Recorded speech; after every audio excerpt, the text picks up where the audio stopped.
இன்னொரு ரொம்ப வேடிக்கையாக நடுவில் ஒரு ஹாஸ்யாஸ்பதமான ஒரு விஷயம் ஞாபகம் வருது.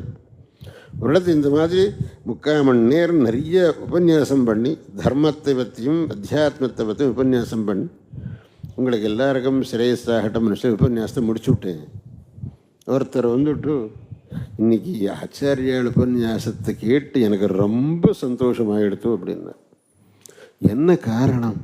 அவ்வளவு சந்தோஷம் என்ன காரணம்? என்ன இன்றைக்கி ஆச்சாரியால் உபன்யாசத்தில் என் பேரன் பேர் வந்துடுத்து.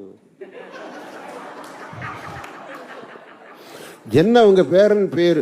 ஸ்ரேயஸ்.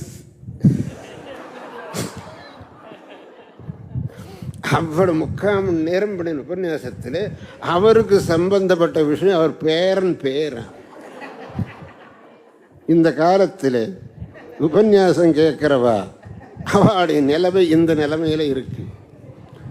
அதனால் அவளுக்கு தீவிர ஜிக்ஞாசை இருக்குன்னு சொல்கிறதா, தீவிர முமுட்சை இருக்குன்னு சொல்கிறதா, என்ன சொல்கிறது?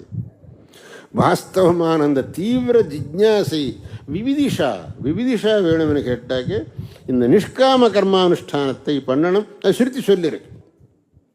தமேதம் வேதானுவச்சனேன பிராமணா விவிதிஷந்தி யஜ்ஞேன தானேன தபசா நாசகேன.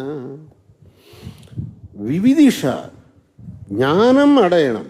எனக்கு பிரம்மஜானந்தான் வேணும், வேறொன்னும் வேண்டாம். அது எப்படி எனக்கு கிடைக்கும்?